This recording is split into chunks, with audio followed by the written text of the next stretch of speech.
నా పేరు సీతామహాలక్ష్మి. అందరూ సీతాలు అంటారండి. మన చుట్టూ జరిగే చిత్ర విచిత్రాలన్నీ కొంచెం ఎటకారం జోడించి మీకు చూపెట్టేదే ఈ సీతాలు చిత్రాలు.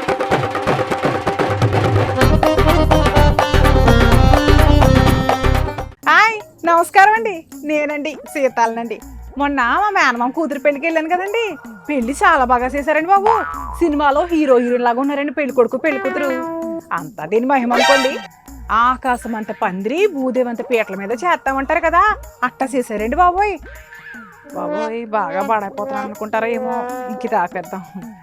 అయితే ఆ పెళ్లి చూశాక మా అక్క కొడుక్కి కూడా ఇట్టాగే పెళ్లి చేయాలని మా అక్క బాబు అనుకున్నారనమాట. అదే సంబంధాలు చూడాలి కదా ముందు. మా రాజుగారిని చూడమని చెప్తానంటండి. ఎందుకు? రాజుగారు ఏం చేస్తున్నారో చూద్దాం. రాజుగారు, నీ ఫ్యాన్స్ వెయిటింగ్ ఇక్కడ. ఏటి సీతాల మాటలా ఉంది? సీతారే, దాన్ని ఒక ఆట పట్టి.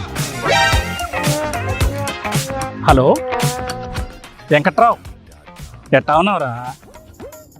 ఏటి మన సీతాల దానికే గుండ్రాల బాగా. ఏటి నా గురించేనా మాట్లాడుతున్నాడు వెంకట్రావుతో? కాకపోతే అప్పుడప్పుడు కారం తిన్న కాకిలాగా, మిరపకాయ తిన్న మేకలాగా ఎగిరిగి పడతా ఉంటుంది. పాపం అలా ఆయన దాంతో ఎట్ట ఎగుతున్నాడు ఏంటో. రాజుగారు, రాజుగారు. అయ్యో సీతాలు, ఎప్పుడొచ్చావే? నేను చూడలేదు. ఇప్పుడే నీకోసం వెంకట్రావుతో మాట్లాడుతున్నాను. వెంకట్రావుతో మీరేం మాట్లాడారో అంతా విన్నానండి. కారం తిన్న కాకి, మిరపకాయ తిన్న మేక అనుకుంటా. నా గురించి మా బాగా చెప్పారు కదా, అంతా విన్నా. అక్కడికి ఏదో మీకు నోట్లో నాలుకే లేనట్టు పాపం మాల్మరాలో ఉన్న బుద్ధ విగ్రహం లాగా ఎప్పుడు శాంతంగా ఉంటారు మరి మీరు. బుద్ధ విగ్రహం కంట బుద్ధిగా ఉంటాను నేను. మా ఊరు మొత్తానికి నేనే బుద్ధిమంతుని. కావాలంటే ఎవరైనా అడిగిల్లు.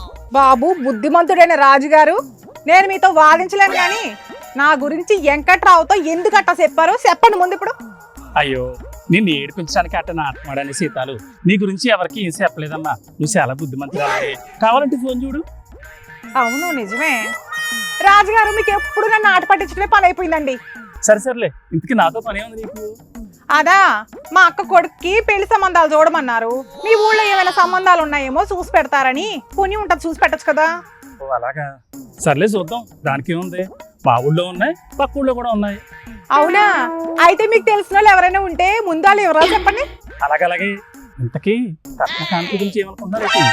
కట్నం ఏముందిలేండి, అమ్మాయి అత్తమామల్ని మంచిగా చూసుకుంటే చాలు. కోడలు మా ఓడిని మనశ్శాంతిగా ఉంచితే మంచి పిల్లంలాగా ఉంటే చాలు. మా ఓడిని మనశ్శాంతిగా ఉంచితే మంచి పిల్లంలాగా ఉంటే చాలు అంటే అన్నాడు గాని ఆ ఊహ ఎంత బాగుందో. ఈడు జోడు కూడా బాగుండాలండి. కట్నం ఇవ్వకపోయినా పర్లేదు కానీ ఆ పిల్లకు 10 తులాలు బంగారం పెడితే చాలండి. ఓహో, ఇంతకీ ఆ అబ్బాయి ఏం ఉద్యోగం చేస్తున్నాడు? ఎంత సంపాదిస్తున్నాడు? మా వాడికి ఏం తక్కువండి బాబు. ఆడు ఏదో ప్రైవేట్ కంపెనీలో ఉద్యోగం చేస్తున్నాడు. నెలకి 50,000 సంపాదిస్తున్నాడు. ఏంటమ్మా, 50,000 జీతగాడికి 10 తులాల బంగారం పెట్టాలా? ఏ రోజుల్లో ఉన్నా? సరే సర్లే, మీ ఓడికి సంబంధం చూడడం నా వల్ల కాదు. వెళ్ళమ్మా, ఎవరన్నా చూసుకో. అదేంటి రాజు గారు అంత మాట అనేసారు? మా ఓడికి తక్కువ 50,000 జీతగాడికి పిల్లనివ్వరా మీ ఊళ్ళో?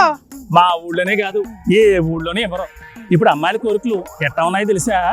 2 లక్షల జీతం ఉండాలి, 6 అడుగులు అందరికీ ఉండాలి, పైగా తల్లిదండ్రులకు ఒక్కడే కొడుకు ఉండాలి, సొంతలు కూడా ఉండాలి, ఇక చివరిగా ఆడబడుసులు ఉండకూడదు. ఇన్నుంటేనే అబ్బాయిలకి పెళ్ళిళ్ళు అవుతున్నాయి. అయ్య బాబోయ్, అదేంటండి రాజు గారు, మీరు చెప్పేది నిజమేనా? ఇట్టాగైతే మా ఓడికి పెళ్ళి అయినట్టే. ఈ విషయం మా అక్కకి ఎట్టా చెప్పాలో ఏటో. ఇప్పుడు మా ఓడికి 2 లక్షల జీతం వచ్చేసరికి ఆడు ముదిరిపోతాడు కదండి. ముదిరిపోయిన బెండకాయకి పిల్లని ఎవడెత్తాడమ్మా? నా మాటిని నీ ఓడిని ఏదైనా ప్యాంపెల్ చేసుకోమని చెప్పి. అది కూడా అయిందండి రాజుగారు. మా ఓడు పిల్లని ప్రేమించాడు. అప్పులు చేసి మరి ఆ పిల్లకి షాపింగ్లు సినిమాలని బాగా ఖర్చు పెట్టేశాడు. ఆ పిల్లేమో బాగా బలిసిన చూసి పెళ్లి చూసుకుని వెళ్ళిపోయింది. ఈడేమో దేవదాస్ అయిపోయాడు. అందుకే ఇప్పుడు ఈ పెళ్లి ప్రయత్నాలు. మరి అట్టాగే ఉన్నారు ఇప్పుడు ఆడపిల్లలు. అందుకే నా మాటిని మీ ఓడిని 1,00,000 రూపాయలు సంపాదించే ఉద్యోగం చూసుకోమను. గంటకు తగ్గ కొంత అన్నట్టు ఏదో ఒక సంబంధం చూద్దాంలే. అంతేనంటారా? సర్లేండి, అట్టాగే చేద్దాం. రోజులు మారాయి సీతాలు. నువ్వంటే తింగరమాలోకుందాను కాబట్టి వెనక ముందు ఆలోచించకుండా పెళ్లి చేసుకున్నావు. ఇప్పుడు అబ్బాయికి పెళ్లి చేయాలంటే చాలా కష్టమైపోతుంది సీతాలు. ఒకప్పుడు అమ్మాయికి పెళ్లి చేయాలంటే ఆస్తులు, డబ్బులు, బంగారాలు అన్ని కూడబెట్టేవారు తల్లిదండ్రులు. కానీ ఇప్పుడు సీన్ పూర్తిగా రివర్స్ అయిపోయింది. ఇప్పుడు అబ్బాయికి పెళ్లి చేయాలంటేనే చాలా ఆస్తులు కూడబెట్టాల్సి వస్తుంది. అయినా ఆస్తులు అంతస్తులు ఏం చేసుకుంటారండి? పోయేటప్పుడు కూడా పట్టుకుపోతారా ఏంటి? అబ్బాయి మంచోడో కాదా, చెడ్డ అలవాట్లు ఉన్నాయా లేదా, కుటుంబం మంచిదా కాదా, ఇట్లాంటివి అక్కర్లేదా ఇప్పుడు ఆడపిల్లలకి? బుద్ధిమంతుడు మంచోడు అక్కర్లేదు అంటున్నారు ఇప్పుడు అమ్మాయిలు. డబ్బుంటే చాలా అంటున్నారు. డబ్బే అన్నట్లకి మూలం. మీరు చెప్పింది నిజమేలండి. ఇంతకీ నేను చెప్పింది నీకు ఏం అర్థమైంది సీతాలు? నేను పెద్ద తెంగరదానని అర్థమైందండి. నేను పెద్ద తెంగరదానని అర్థమైందండి. అనవసరంగా అప్పుడు ఎప్పుడో పుట్టేశాను. ఈ కాలంలో పుట్టాల్సింది. ఏం చేస్తాం, అంతనా రాత. అమ్మయ్య, మొత్తానికి ఒప్పుకున్నావు అనమాట. ఏటి నేనేం ఒప్పుకున్నాను ఇప్పుడు? నువ్వు తింగర సీతాలవని. అదేటి నిజంగా నేను ఒప్పుకునే ఉంటాను. రాజుగారు ఆయన మీరు నన్ను టెక్మక్ పెట్టేస్తున్నారండి. ఒక ఆయన చాలు కానీ నాకు చాలా పనులు ఉన్నాయి మా సీతాలు, వెళ్ళొస్తాం. వెళ్ళండి, మీరు వెళ్ళడమే నాకు కావాలి. రాజుగారిని తక్కువ అంచనా వేసాను, పెద్ద కంచీన. అదనమాట. ఇవాళ సీతాల చిత్రాలు చూసాక మీకు ఏడు అర్థమైంది? ఈ రోజుల్లో అబ్బాయిలకు పెళ్లి చేయడం అంత ఈజీ కాదు. ఇంక నేను వెళ్ళొస్తానండి. హాయ్, నమస్కారం.